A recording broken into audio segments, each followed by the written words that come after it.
Oke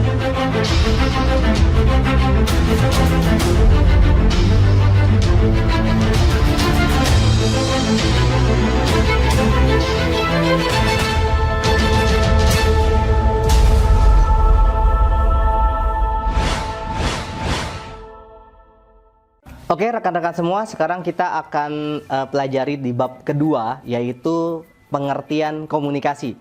Kita akan belajar tentang komunikasi, tentang definisi komunikasi. Oke, ada 3 definisi secara umum apa itu komunikasi. Yang pertama adalah berasal dari kata komuniko. Komuniko itu artinya berpartisipasi atau memberitahukan, ya. Jadi komunikasi itu sebenarnya secara bahasa, secara definisi itu artinya berpartisipasi atau memberitahukan. Jadi ketika Anda berkomunikasi berarti Anda memberitahukan kepada orang yang Anda komunikasikan. Dan Anda berpartisipasi langsung terhadap proses itu. Oke.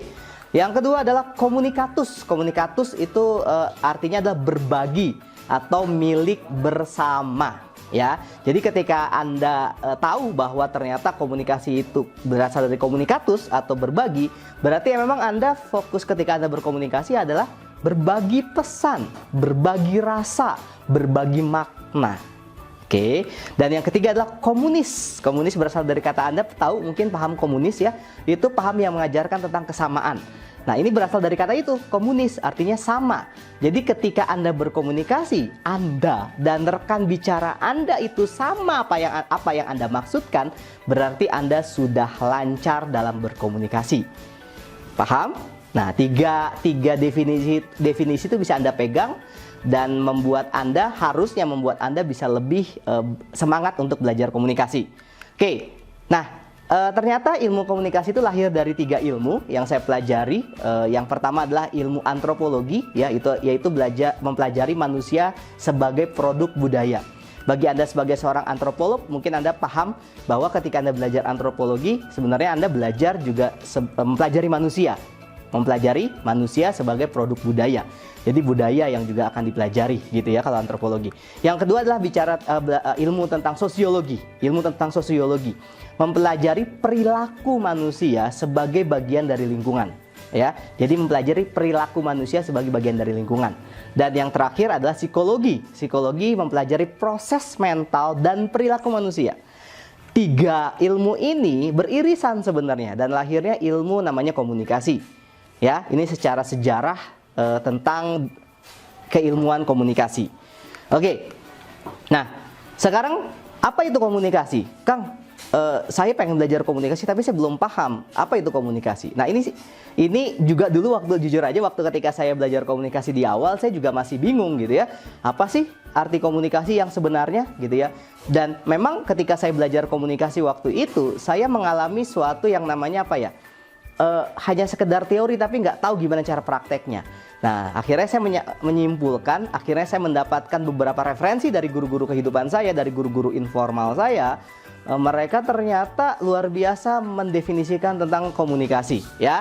Jadi komunikasi adalah suatu proses penyampaian informasi, bisa pesan, ide atau gagasan dari komunikator kepada komunikan. Apa itu Kang komunikator komunikan? Oke. Komunikator adalah orang yang menyampaikan informasi. Mungkin nanti saya akan tampilkan modelnya ya. Tapi ini saya bahas secara garis besar dulu. Komunikator adalah, Anda tulis, Anda simak, orang yang menyampaikan informasi. Orang yang menyampaikan pesan, orang yang menyampaikan ide, orang yang menyampaikan gagasan. Ya. Dengan tujuan apa? Dengan tujuan dapat dipahami dan dimengerti. Ya, jadi komunikator itu adalah orang yang menyampaikan informasi, dan komunikan adalah orang yang menerima informasi. Komunikator orang yang menyampaikan informasi, komunikan orang yang menerima informasi. Paham? Oke. Nah, sekarang pertanyaannya gini. Kalau saya sama Anda sedang berkomunikasi. Ya, saya sama Anda berkomunikasi. Misalnya saya dengan A atau A sama B deh. A sama B sedang berkomunikasi nih. Nah sekarang A lagi ngasih tahu ke B, tolong ya ambilin gelas, misalnya contoh ya, tolong ambilin gelas. Sekarang pertanyaannya, siapa komunikator, siapa komunikan? Siapa? Oke, bagi Anda yang tadi menjawab komunikator A, komunikan B, betul ya. Tapi nggak selamanya, maksudnya nggak selamanya betul. Kenapa? Karena ada keliru dan tentang konsep itu juga. Jadi gini, ketika Anda belajar tentang komunikasi, tentang komunikator dan komunikan, Anda perlu pahami bahwa A sama B ini sama-sama komunikator dan sama-sama komunikan. Loh, kok gitu Kang? Gini. A kan tadi minta sama B apa? Tolong ngambilin gelas. Oke, komunikator pada saat itu. Tapi di detik yang sama, dia akan juga berperan sebagai komunikan. Contoh misalnya B-nya gini. Gitu. Enggak, gitu. Terus si A, oh, enggak ya. Oke deh. Jangan. Nah, itu kan Anda dapat respon dari B. Pada detik itu Anda langsung jadi komunikan. Paham?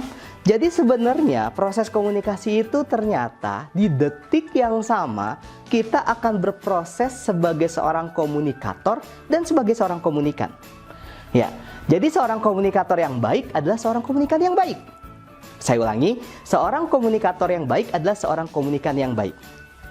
Jadi kalau Anda ketemu sama seseorang yang ketika ngobrol dia ngomong terus, dia banyak ngomong terus ya. Menurut Anda apakah dia jadi seorang komunikator yang baik? Belum tentu. Bisa jadi dia cuma hanya jago ngomong. Dia tidak bisa jadi seorang komunikan yang baik. Dia tidak bisa merasakan. Dia tidak bisa empati. Dia tidak bisa peka. Makanya ada sebuah ilmu yang namanya listening skill. Itu salah satu pondasi Anda sebagai seorang komunikator yang baik. Nanti akan di bab-bab selanjutnya saya akan membahas itu.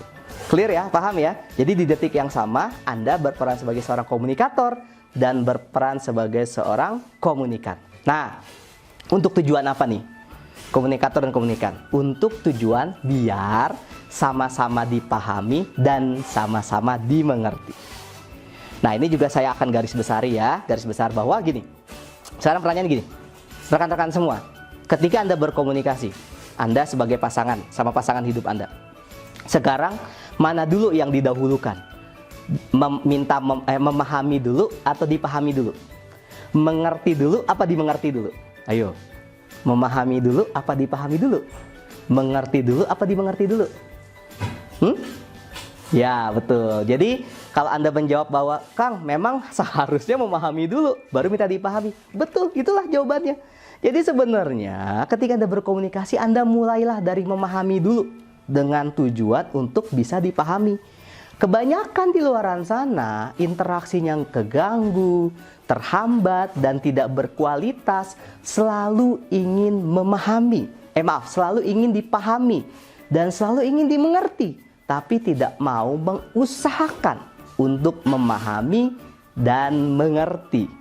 Ini jadi sebuah poin penting dan utama bahwa ternyata seorang komunikator yang hebat tadi juga sebagai seorang komunikan juga, dan yang kedua dia harus memulai dari memahami dan mengerti terlebih dahulu. Paham ya? Biar apa? Biar komunikasinya berjalan lancar dan tidak ada hambatan.